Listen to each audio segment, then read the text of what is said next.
Hi, everyone. This is JaneTaff the Sage And Deanna Vestal, your career catalyst. with the Lipstick Leadership Legacy Podcast. This episode is sponsored by Career Path Development and Taff Enterprises. We are so happy that you are joining us again as we delve into the power of choice. In February, we are covering the power of choice. Last week, we talked about choice as a philosophy with our guest, Phillis Clements. And this week, we are tackling personal choice. So, personal choices and how it affects our lives. And in the following weeks in February, we will be talking about professional choices or choices that can affect your professional life, as well as how choices can affect your relationships. Because, it's February, right? The month where all relationships are coming into view. So, we're talking about that at the end of the month. So we are going to do that. What else are we doing, Deanna? Well, the thing I love about choice is if is to be, it's up to me. And that's what we're going to be doing is dissecting that all month and the power of choice. And it's been such a joy to share with our L3P community and those who are self-selecting, intergenerational, executive, people of influence, and already doing some level of personal professional development work. As we gather together and hear this incredible feedback from people, by the way, special shout out to all the folks, our past clients, our collaborators who have shared to show your support and to chime in on these poignant topics of discussion, because we are all looking for that next level learning experience these days. In the new normal, there is no normal. And here we are to dissect this valuable topic today on YouTube, Buzzsprouts, Meetup. We're building our community and so grateful to have you with us today. Yes, and last week, again, with our guest Phyllis Clements, she talked about her philosophy of choice. And this came up on her really early in her life where she chose her response to bullying, right? And that was a personal choice for her to choose. And that was very mature for, I think she said 8 years old. Was it eight, Deanna? I Yes. want to say it was 8 years old. And so let's dive deep into that personal choice. And I'm really looking at it from three different viewpoints: mind, body, spirit, right? The easiest way and the places that are affected by our personal choices. And so let's talk about body first, because we've dived into these topics with our farmers market guru, Olivia Angeli, and we talked about how choosing specific types of food and listening to our bodies, right? And giving it the nutrients it needs to optimally operate, right? Good food equals good inner working, right? We want to get out and move our body as well. That's a choice, especially today as a lot of us feel stuck at home. And I have my air quotes up. The second area is our minds. Choosing in our minds affects our mental health. And we talked a lot about mental health with Taylor, right? When we were talking about how mental health really affects and how you choose, especially after you've had some mental health crisis or have suffered from, panic attacks and things like that. What do you choose next?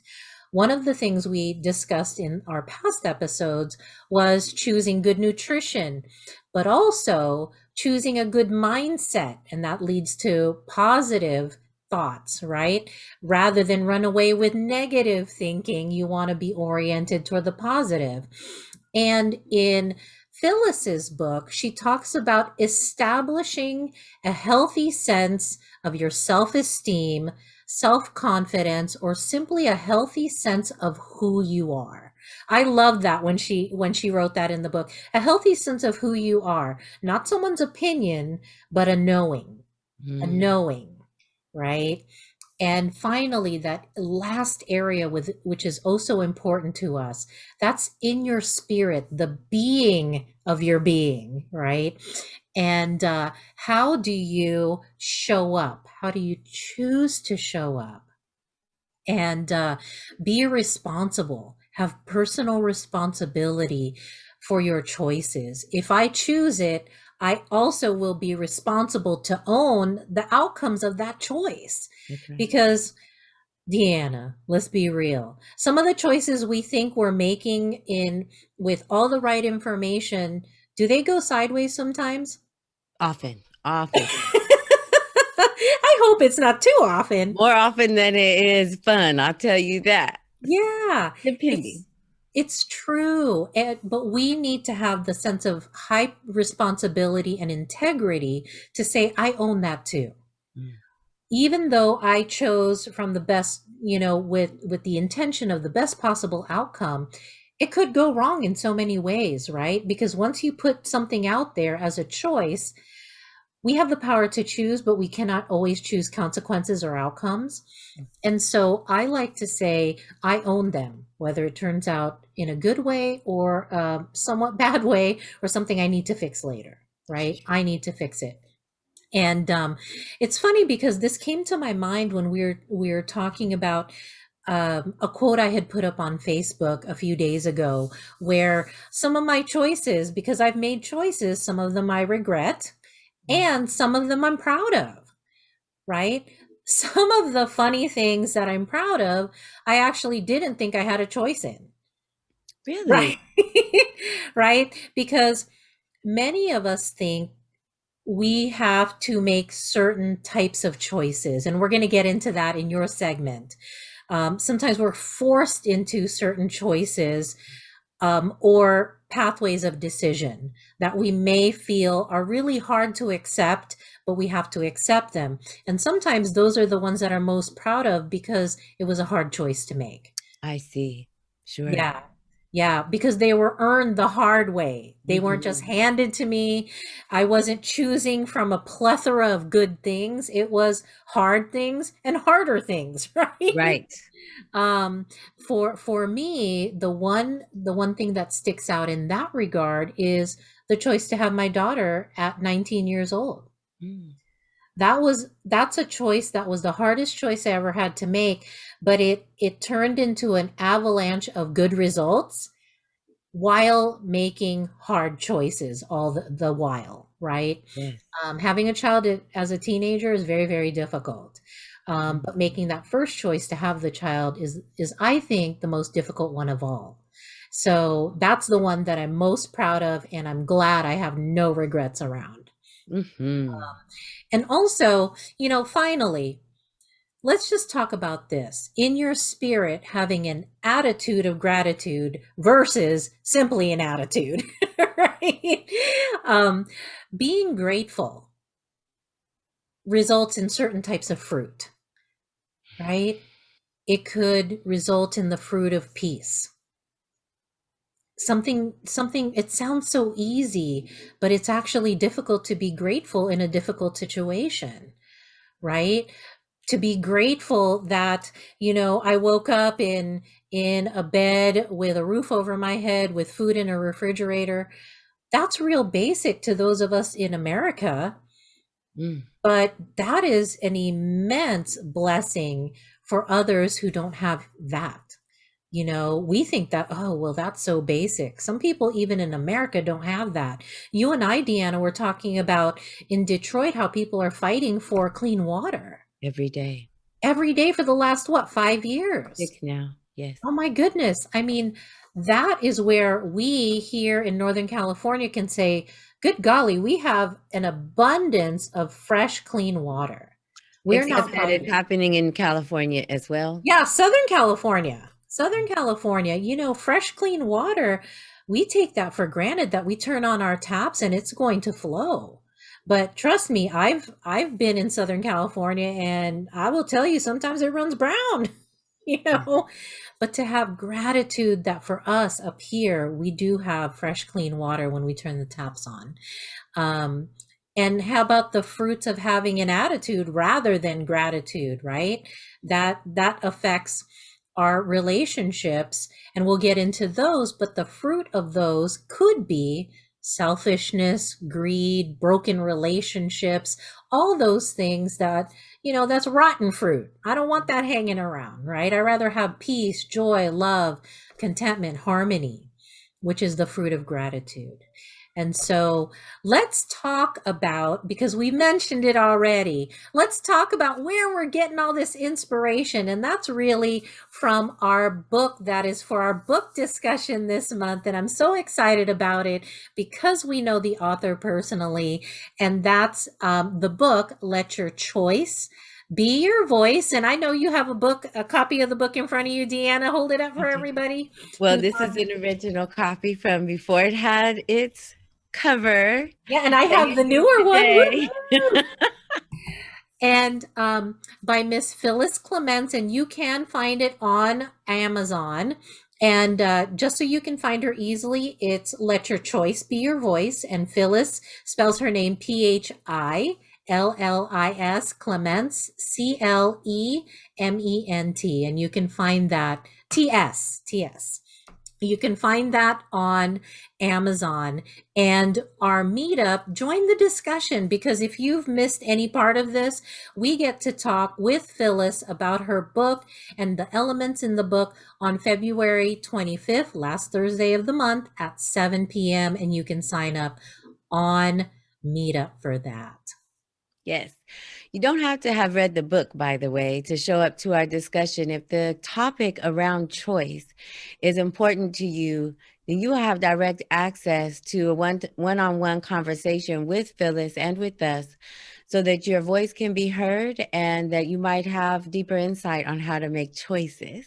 And I think it's a good point to pick up the conversation from there around how the power of choice is ever more relevant now, today, in our personal lives, Jane, because the new normal, as stated and will be stated, is not normal.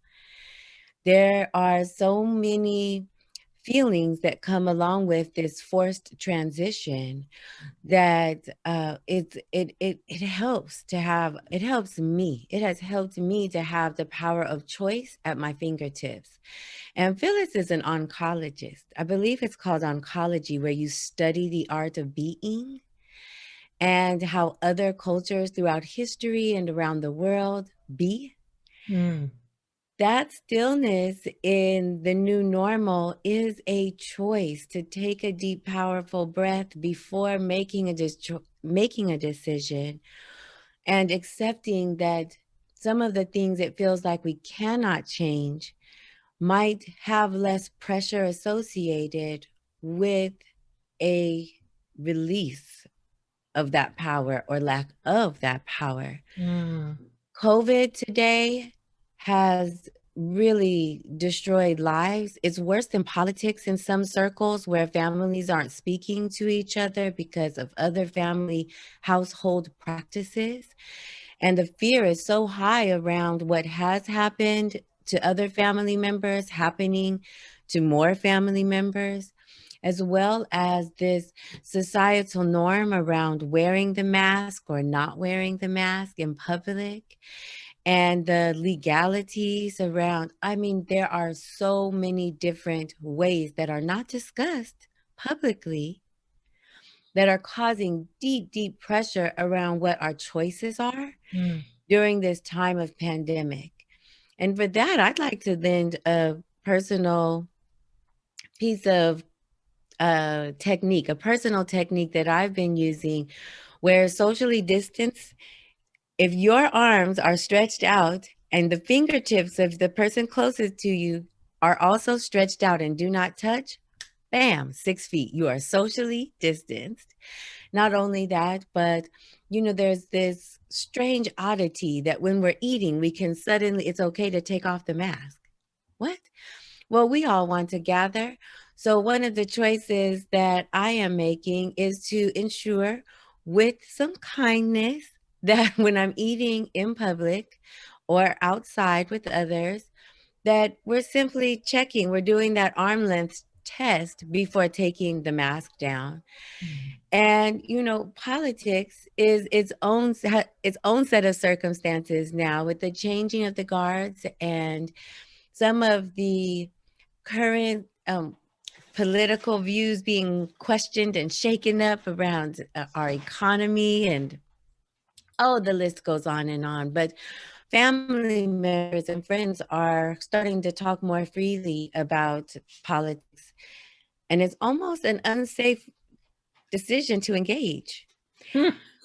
So I think it's important to have a journal these days, and to keep a journal as a choice, as one option to have a voice, to be to disagree, and to be safe, psychologically safe, and maybe even relationship wise, so that you have a voice to share your discussion and discord around politics.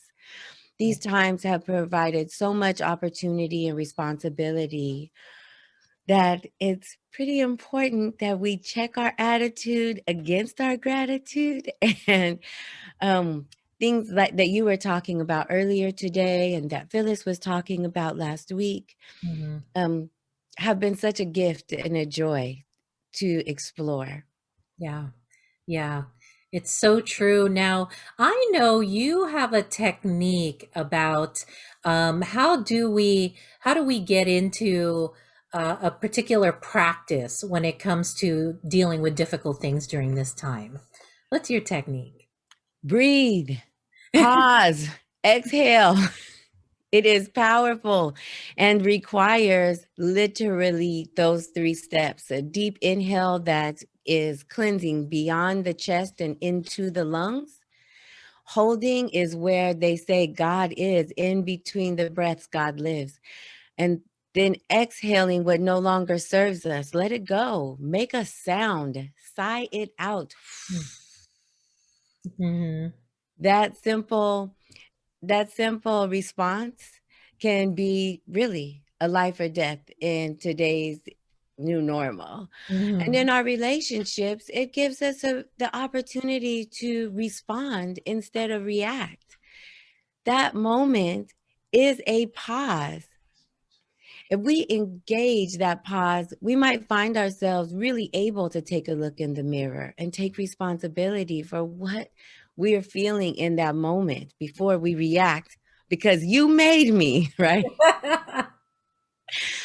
We might also get the chance, if we take one more deep breath and don't let it stop at just one, to think more clearly and know that there is a difference between choice and decisions. That is not just a saying. That is a thing. There's choice, but choice is more about the process of what our options are. And then there's decisions, which is the bottom line. It's an action word.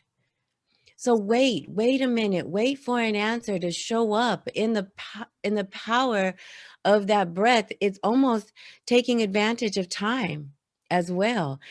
And, you'd have to have that experience in order to talk more about it, which I absolutely love to do.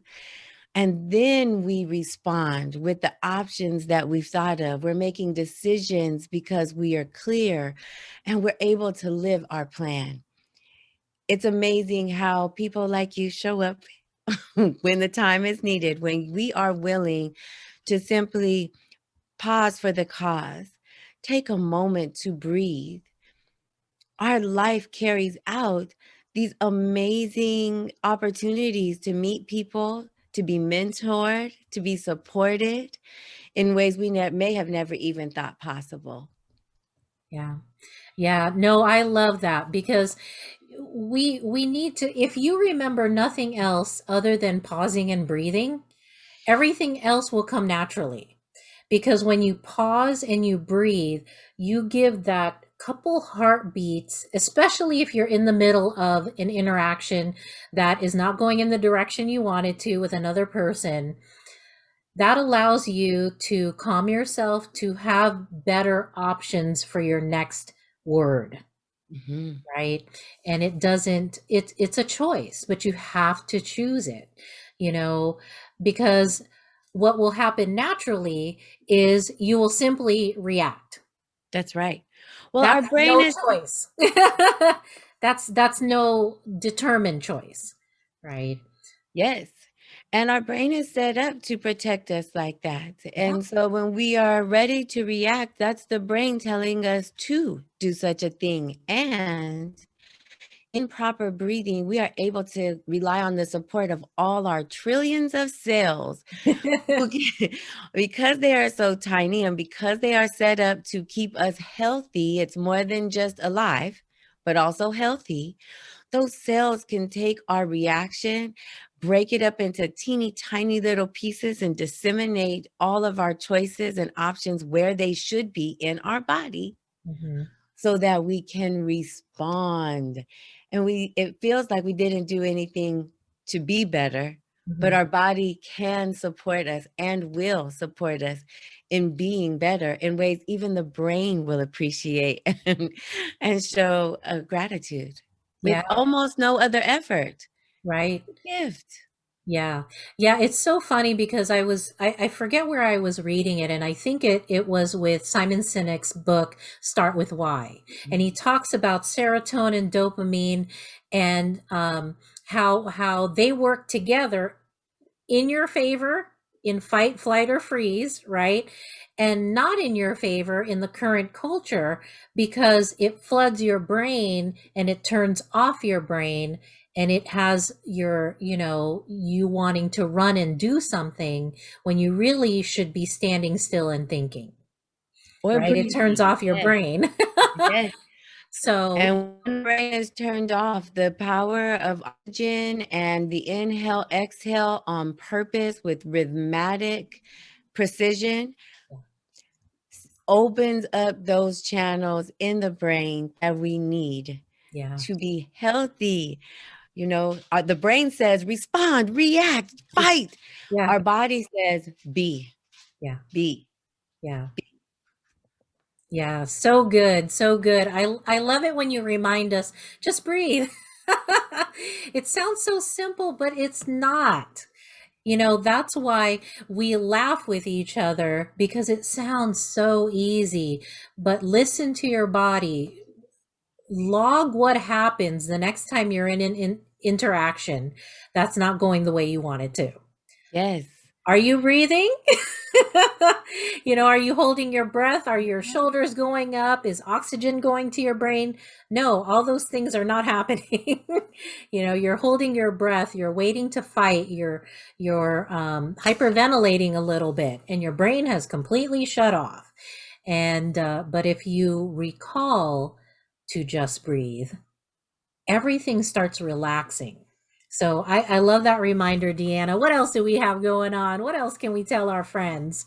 Well, we were sharing with in a group this week. We made a choice to meet in public and visit a local business that I want to pay homage to in our episode this week with a socially distanced gathering where we absolutely got to talk about professionalism, being women, having kids, and Danielle Marshall of M4 Group.